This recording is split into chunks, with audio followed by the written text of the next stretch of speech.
السلام عليكم. في هذا الفيديو الاول اللي موجه للتلاميذ ثالثه اعدادي غادي نشرح الدرس الاول ديال الجهاز العصبي. اذا هو درس ديال الدوره الثانيه، الدرس الاول في الدوره الثانيه.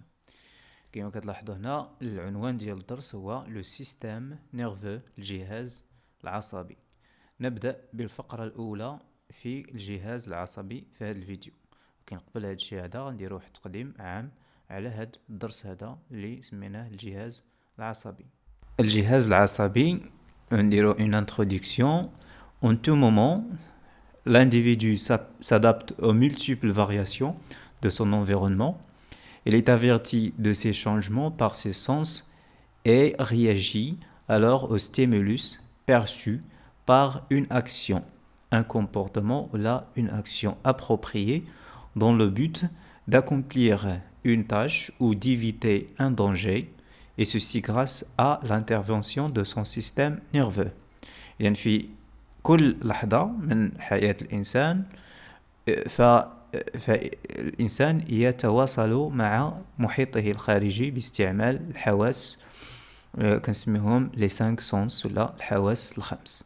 يعني الحواس الخمس تسمح له باستقبال معلومات الوسط الخارجي اللي كنسميهم des stimulus ولا des stimuli من أجل يعني التواصل مع محيطه الخارجي. نشوفوا الآن مجموعة من الصور اللي كاينة في الكتاب المدرسي. حارس يحاول الإمساك بالكرة. في البداية استعمل حاسة معينة. Donc il a utilisé ses yeux pour voir le ballon et ensuite il a décidé d'accomplir un mouvement, c'est-à-dire faire un mouvement volontaire qui est précédé par la réflexion de ce mouvement. Donc c'est la volonté, haraka iradiya. Vous avez en paix un œil, c'est un organe des sens, un organe sensoriel, عضو حسي. Ou vous avez une personne qui protège ses oreilles contre les hautes voix, par exemple من حماية الأذن من بعض الأصوات المرتفعة التي قد تؤدي إلى مشاكل على مستوى الأذن اللي هي عضو حسي. C'est un organe des sens. Alors vous avez ici ces documents. Le premier document nous montre un mouvement volontaire. Nous allons voir comment les mouvements volontaires sont effectués. Nous allons voir comment les organes des sens nous permettent de recevoir les informations du milieu extérieur, de l'environnement. Et aussi, on va voir quelques exemples de ces sens, par exemple le toucher, la vision, etc. Et à la fin, on va voir les mouvements volontaires, les mouvements involontaires. Et nous allons voir dans la dernière partie du cours, nous allons voir comment protéger le système nerveux et les organes des sens de quelques dangers. Alors, vous avez ici le système nerveux humain, le jihaz al-asabi عند الإنسان, est composé de quelques organes. Vous avez au centre l'encéphale démarre, qui est composé de 3 parties: le cerveau, le cerveau et le bulbe rachidien, le basal السيسائية. Et l'encéphale est lié مرتبط بلا moelle épinière, la moelle épinière qui se trouve au niveau de la colonne vertébrale, العمود الفقري. La moelle épinière ainsi que l'encéphale sont liés à des nerfs, l'a'sab. Vous avez les nerfs qu'on trouve dans toutes les parties du corps. Ils sont représentés ici en rouge. Et se trouvent au niveau et lient les organes, les nerfs lient les organes avec les centres nerveux qui sont la moelle épinière et l'encéphale. Nous allons schématiser tout ça. Vous avez ici le système nerveux composé d'abord des centres nerveux, le marakiz al-asabiyya, et les nerfs. Les nerfs, donc on a le système nerveux central et on a le système nerveux périphérique. الجهاز العصبي المركزي، الجهاز العصبي يعني الموجود على مستوى الأطراف اللي هي les nerfs. Les centres nerveux, vous en avez 2. Vous avez l'encéphale et la moelle épinière. Et les nerfs. Donc ça, c'est pour le système nerveux. Maintenant, on arrive à ces questions-là qui seront sur tout le cours. Mais cette vidéo-là, on va traiter seulement la première partie. Dans des vidéos prochaines, nous allons traiter les autres parties du cours. Donc, la première question, comment notre système nerveux perçoit-il les informations depuis notre environnement? كيف يتمكن الجهاز العصبي من استقبال المعلومات الوسط الخارجي? Comment la sensibilité consciente se traduit-elle par une motricité volontaire ou involontaire? كيف يتم ترجمة الحساسية الشعورية إلى بعض الحركات إرادية وحركات لا إرادية. Nous allons voir toutes ces notions, la sensibilité consciente, les mouvements volontaires, motricité volontaire, ou les mouvements involontaires qu'on appelle aussi les actes réflexes. Quels sont les organes intervenant dans chacune de ces activités؟ ما هي الأعضاء والبنيات المتدخلة في هذه الأنشطة العصبية et quelle est leur structure؟ وما هي بنية كل عضو؟ Comment protéger notre système nerveux? C'est la dernière question. كيف نحمي جهازنا العصبي. Commençons par la première partie, la sensibilité consciente, الحساسية الشعورية.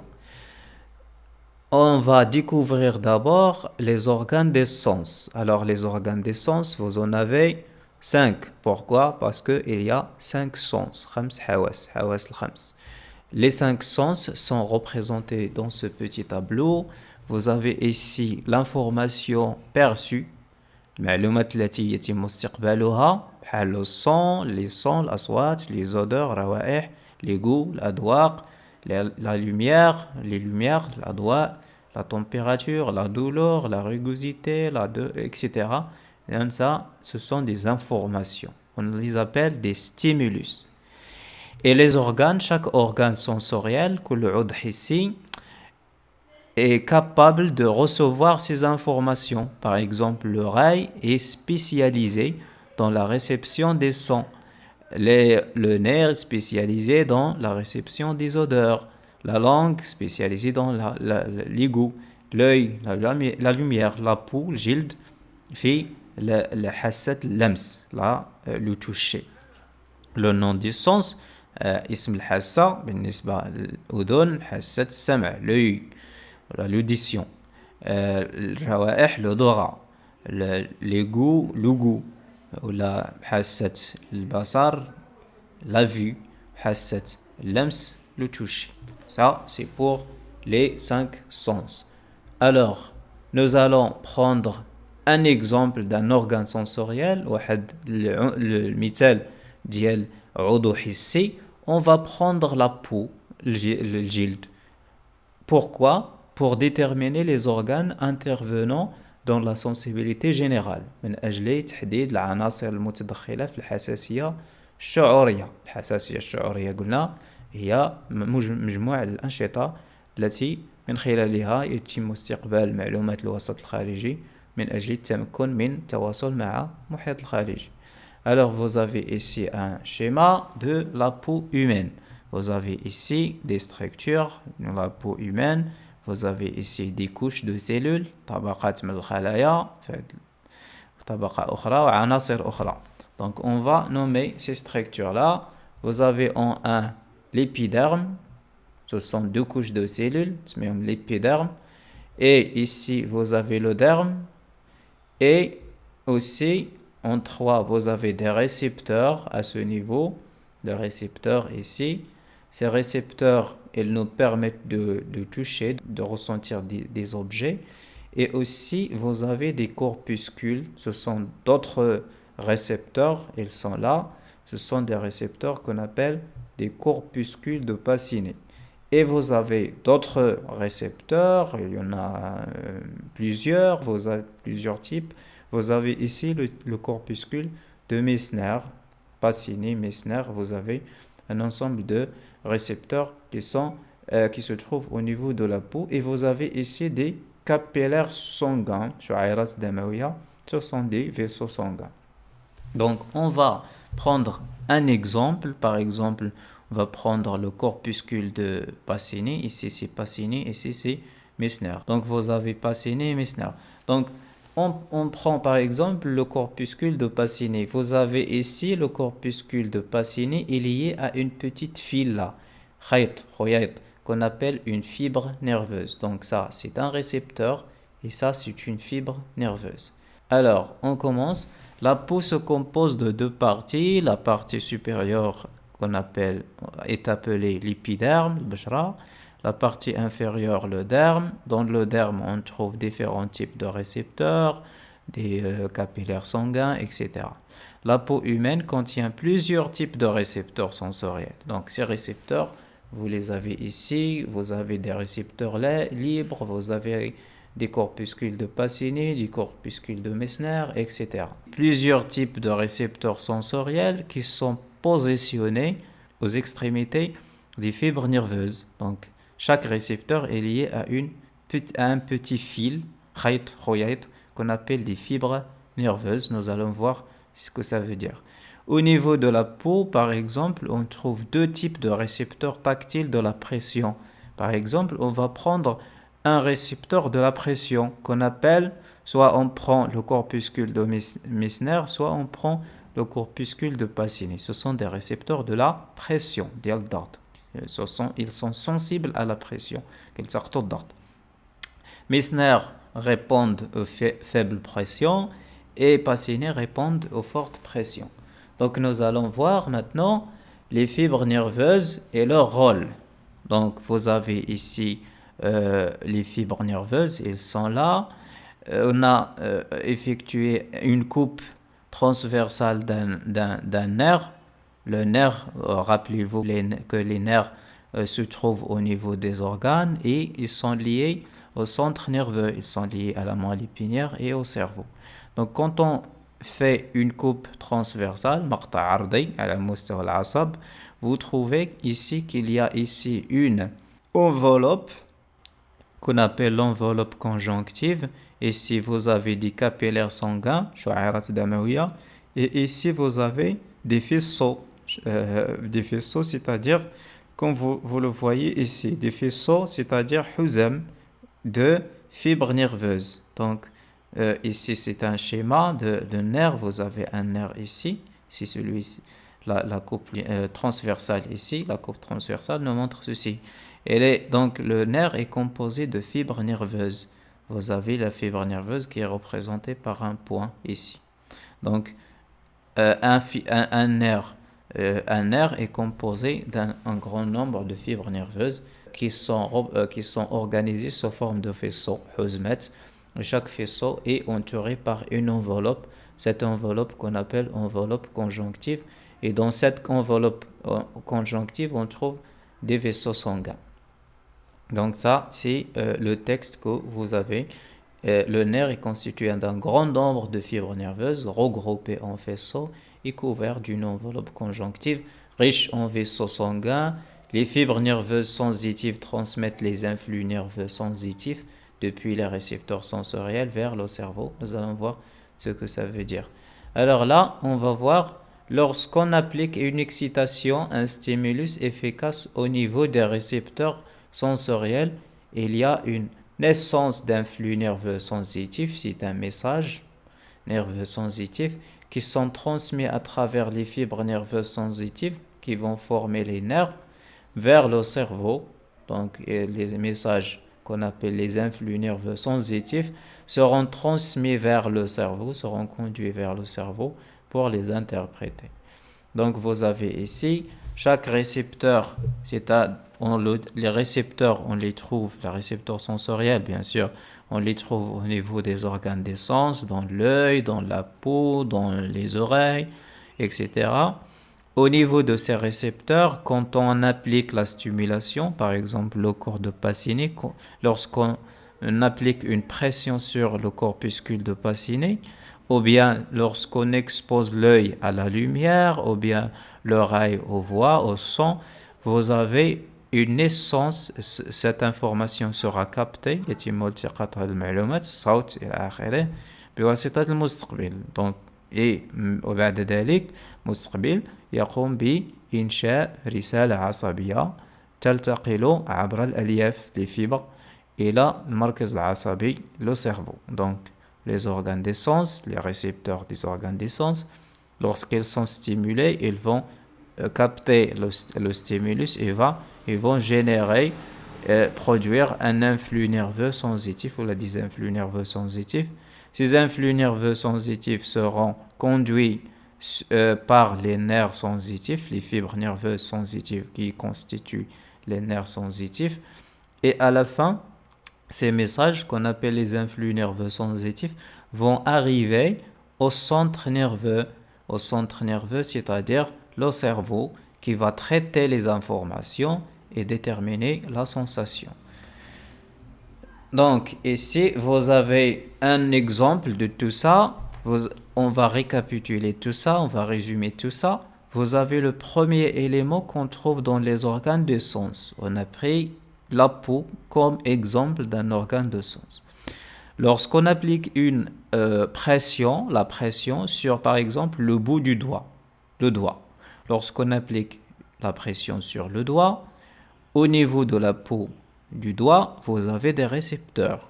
Les récepteurs de la pression, on les a appelés les corpuscules de Meissner et les corpuscules de Pacini. Donc, lorsqu'on applique une pression, la pression sur le bout du doigt ou n'importe où au niveau de la peau, il y a des récepteurs qui captent le stimulus, donc qui ressentent le stimulus, si vous voulez, et vont générer, ils vont produire un message nerveux. C'est une activité électrique qui va se propager dans les fibres nerveuses, qui va être conduite par les fibres nerveuses qui sont représentées ici en bleu, vers d'abord la moelle épinière et vers le cerveau en fin de compte.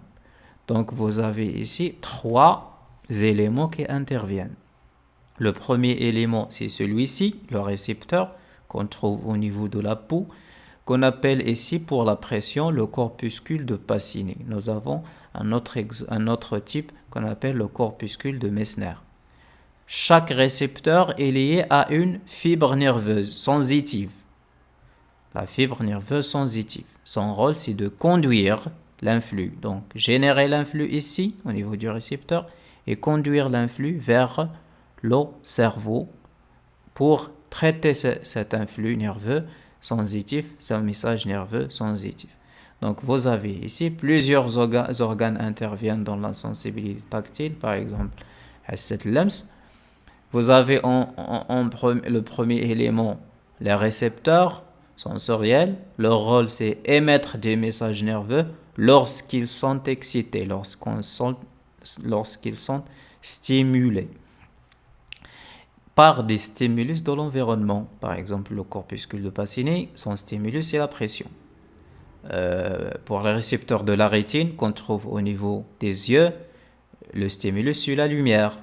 Pour les récepteurs qu'on trouve au niveau du nez, le stimulus c'est les odeurs, etc. Et ça pour tous les organes des sens. Voilà, donc, et les fibres nerveuses, on les appelle les conducteurs sensitifs. Les conducteurs sensitifs, موصلات حسية. Les conducteurs sensitifs conduisent les messages nerveux, conduisent l'influx nerveux sensitif. Vers quoi? Vers le cerveau, bien sûr. Et vous avez le cerveau comme le dernier élément qui reçoit le message ou les messages et les interprète. Donc ce message qui est généré au niveau du récepteur sera conduit par les fibres nerveuses sensitives. Ce message, on l'appelle l'influx nerveux sensitif. Et lorsqu'il arrive au cerveau, il sera reçu par le cerveau et sera interprété. يتم ترجمته بواسطة المخ من أجل تحديد طبيعة الإحساس. Et ça, c'est les éléments qui interviennent dans la sensibilité tactile, par exemple. C'est la même chose pour les autres sens. Vous avez maintenant les centres nerveux responsables de la sensibilité tactile. On va voir la structure de l'encéphale. Rappelez-vous que l'encéphale qui est composé de 3 parties, le cerveau, le cervelet et le bulbe rachidien. Vous l'avez ici, une coupe longitudinale. Coupe longitudinale, c'est-à-dire coupe en milieu. Il nous montre ici le cerveau, ici, le cervelet ici et le bulbe rachidien ici. Donc on va remplir, on va légender ce schéma. Vous avez ici en 1 le cerveau, vous avez la substance blanche, la substance grise. Lorsque je dis le cerveau, c'est toute cette masse-là, tout ceci. C'est le cerveau. Le cerveau est composé de deux substances, de deux matières. La matière blanche au milieu et la matière grise, qu'on appelle la substance grise et la substance blanche. Vous avez ici le bulbe rachidien, le basal al-sisaiya. Vous avez une partie de la moelle épinière qui est plus longue. Et vous avez ici le cervelet, le mohair. Donc ça, c'est la structure de l'encéphale qui est composée de cerveau, cervelet, bulbe rachidien. Le cerveau est composé de deux substances, la substance blanche et la substance grise. Donc ça, c'est pour, j'ai dit, pour la structure de l'encéphale. Maintenant, on va écrire tout ça. L'encéphale est constitué de trois éléments, cerveau, cervelet, bulbe rachidien. Le cerveau est subdivisé en deux hémisphères. Vous avez deux parties, une partie gauche et une partie droite, qui se ressemblent. La partie gauche, on l'appelle l'hémisphère gauche, et la partie droite, on l'appelle l'hémisphère cérébral droite, c'est la même chose. Donc ici, les deux sont surmontés par des circonvolutions et cérébrales. Donc, circonvolution cérébrale, طيات كما كنلاحظوها في المخ فيه طيات des circonvolutions. Comme vous l'avez ici, طيات هذه كنسميوها des circonvolutions. Voilà.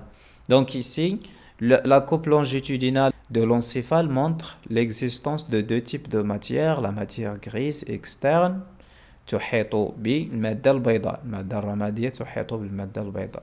Donc une matière grise externe qui forme ce qu'on appelle le cortex cérébral et une matière blanche qui est interne. Donc la substance grise forme la couche externe du cerveau et la couche externe du cerveau on l'appelle le cortex cérébral القشرة المخية.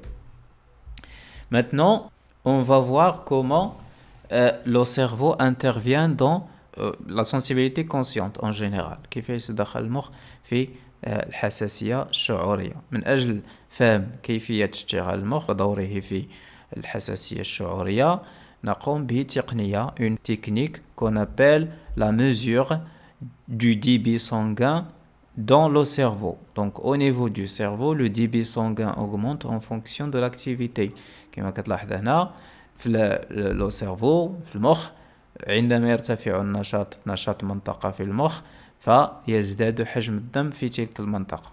يعني كلما كان حجم الدم مرتفع بمنطقة معينة يمكن أن نقول بأن هذه المنطقة تشتغل أكثر وبالتالي نقوم بتصوير المخ خلال القيام ببعض الأنشطة العصبية quelques activités nerveuses.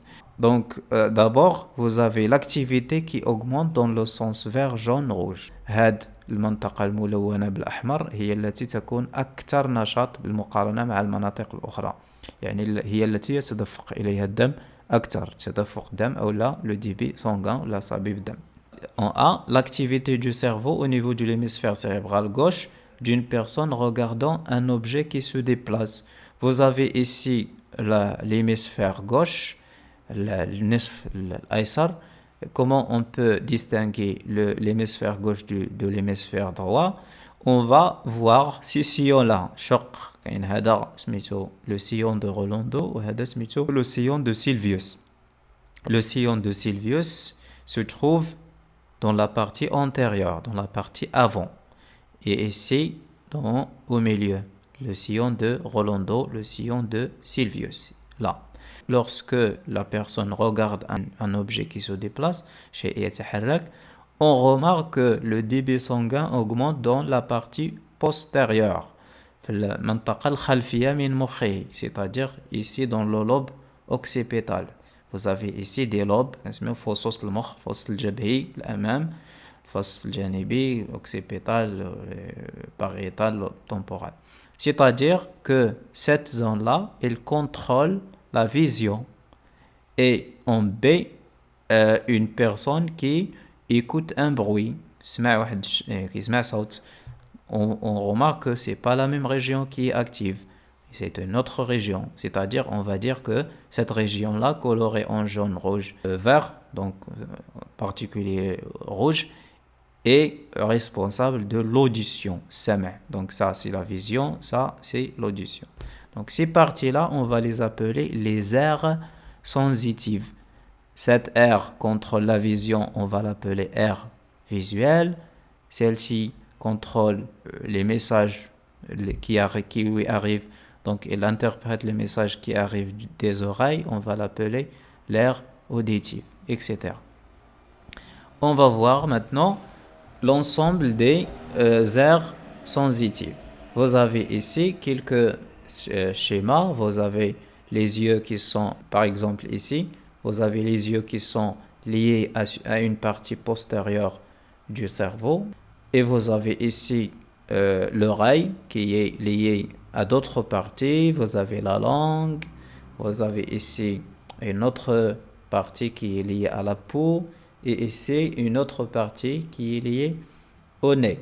Donc vous avez les récepteurs au niveau du nez, des fibres nerveuses sensitives représentées en jaune. Et ici une partie du cerveau qui contrôle l'olfaction. On appelle ça une aire olfactive. On va remplir maintenant ce schéma-là qui représente les différentes aires sensitives. Ils sont colorés ici. D'abord, vous avez il se trouve où? Vous avez en E. Donc en E, ça c'est l'aire, c'est la partie qui contrôle la sensibilité tactile ou la sensibilité générale. Donc on va appeler cette zone-là, on va l'appeler aire de la sensibilité générale ou aire de la sensibilité tactile. En 2, vous avez une autre, donc celle-ci, tu la trouves à ce niveau-là. Donc ça, on va l'appeler, celle-ci, on va l'appeler l'aire auditive. 3. Ici, en 3, on va l'associer à quoi? En 3, à l'aire visuelle, donc on sait. Voilà. Vous avez ici l'aire olfactive. Alors l'aire olfactive, c'est celle-ci qui se trouve ici, numéro 4. Et à la fin, tu as l'aire gustative qui est représentée en B, c'est qui est lié à la langue gustative, le goût, etc. Donc ça, tu remarques ici que le cerveau est divisé en petites zones et chaque zone contrôle une sensation. كل جزء يتحكم في حاسة معينة. Maintenant, le cortex cérébral, est constitué de zones spécifiques qui reçoivent et interprètent les influx nerveux sensitifs pour déterminer la nature de la sensibilité. Ces zones sont appelées les aires sensitives, nous les avons vues. Quand la sensibilité d'un organe est importante, elle occupe une grande partie dans l'aire sensitive correspondante. كلما كانت حساسية عضو معين كبيرة كلما احتل منطقة أكبر في الباحة الحسية المخصصة لهذا العضو. يعني ça c'est pour une remarque. Et la conclusion, la sensibilité consciente, une petite définition, est une activité neurologique qui nous permet de savoir tout ce qui se passe autour de nous. Les informations du monde extérieur sont capturées en fonction de la nature des excitations, des stimulus et de leur transmission vers le centre nerveux sensoriel responsable de leur analyse ou de son analyse. Maintenant, on va dessiner le trajet de l'influx nerveux lors de la sensibilité générale ou de la sensibilité tactile. حاسة اللمس. مسار le trajet de l'influx nerveux مسار الرسائل العصبية الحسية اسمها السيال العصبية الحسية أثناء حاسة اللمس. On va prendre un exemple. Ici, vous avez ici la peau. Dans la peau, on va appliquer un excitant ou un stimulus مهيج sur la peau. Qu'est-ce que tu remarques ici? Tu as des récepteurs au niveau de la peau. Ces récepteurs sont sensibles aux excitations. Vous avez des récepteurs par exemple de la pression, vous avez les récepteurs de la température, de la chaleur, etc. au niveau de la peau. Et chaque récepteur est spécialisé en une information. Il est capable de capter une information comme les corpuscules de Pacini sont capables de capter la pression. On va maintenant dessiner le trajet de l'influx nerveux sensitif lorsque on applique une excitation ou un stimulus sur la peau. D'abord, on va déterminer ces éléments. Le premier élément que tu as ici, c'est l'aire de la sensibilité générale ou la sensibilité tactile.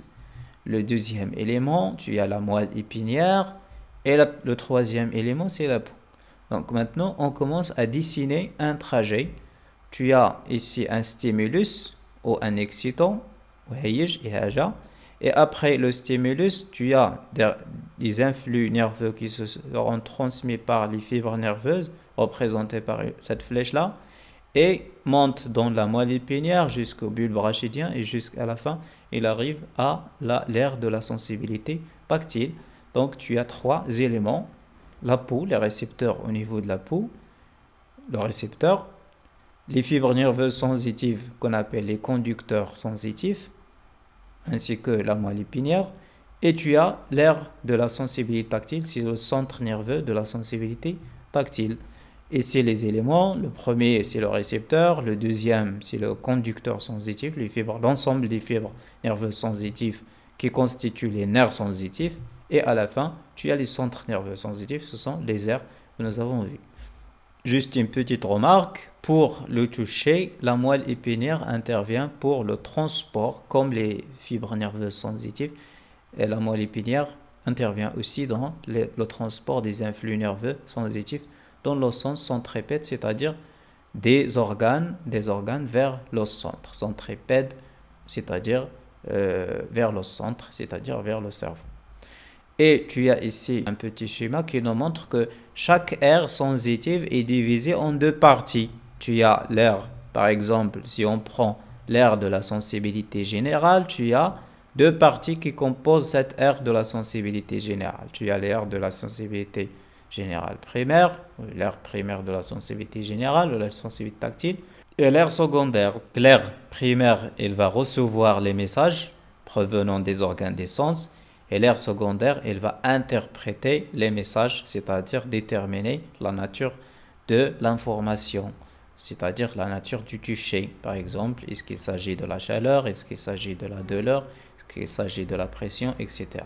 La même chose pour l'aire visuelle, tu as toutes les aires, tu as l'aire primaire, l'aire secondaire. Donc l'aire secondaire, toujours, elle interprète, et l'aire primaire, elle reçoit les influx nerveux provenant des organes des sens pour chaque aire.